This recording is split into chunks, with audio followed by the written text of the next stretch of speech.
দর্শক, সিলেটের অন্যতম পর্যটন কেন্দ্র সাদা পাথর থেকে লুটকৃত পাথর উদ্ধারে অভিযান অব্যাহত রেখেছে যৌথ বাহিনী। এদিকে পর্যটন কেন্দ্রেও আসতে শুরু করেছেন প্রকৃতিপ্রেমীরা। ছুটির দিনে লোকে লোকারণ্য সাদা পাথর।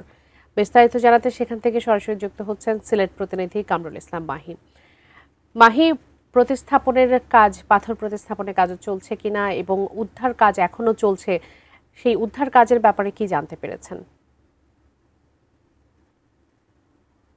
আজকে সকালেই কোম্পানিগঞ্জ উপজেলা প্রশাসন থেকে আমাদেরকে জানানো হয়েছে অভিযানগুলো রয়েছে সেই অভিযান অব্যাহত রয়েছে। আজকে সকালেও তারা কিছু অভিযান পরিচালনা করেছেন এবং কিছু জব্দ করেছেন এবং তারা আমাদেরকে জানিয়েছেন।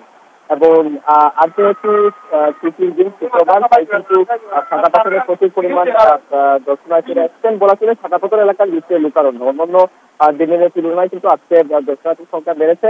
আর গত কয়েকদিন ধরেই আসলে সংখ্যা করা হচ্ছিল যে সাদা পাথরের যে বর্তমান যে প্রেক্ষাপট, সেই প্রেক্ষাপটে আসলে দর্শনার্থীরা আসেন কিনা, কিন্তু সব সংখ্যা কাটিয়ে কিন্তু দর্শনার্থীরা আসতে শুরু করেছেন এবং বিভিন্ন প্রান্ত থেকে কিন্তু পরিবার পরিজন নিয়ে মানুষের এখানে আসছে।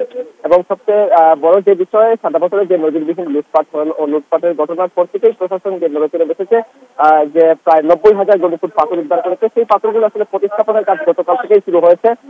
এই পাথরগুলো আসলে প্রাকৃতিকভাবে প্রতিস্থাপন করা সম্ভব কিনা, সেই বিষয়ে আসলে পরিবেশ কর্মীদের একটা প্রশ্ন রয়েছে। এবং গতকাল বিকেলে আমরা দেখেছি বেশ কয়েকটি নৌকা দিয়ে আসলে পাথরগুলো দোলাই নদের মধ্যে ফেলা হয়েছে এবং দোলাই নদের উপরের যে অংশ, অর্থাৎ যে শুকনো যে জায়গা রয়েছে, সাদা পাথরের যে মূল পর্যটন স্পট শুকনো যে জায়গা রয়েছে, সেই শুকনো জায়গায় আসলে পাথর প্রতিস্থাপন করা হয়নি। প্রশাসন বলছে পর্যায়ক্রমে তারা আসলে এই পাথরগুলো প্রতিস্থাপন করবে।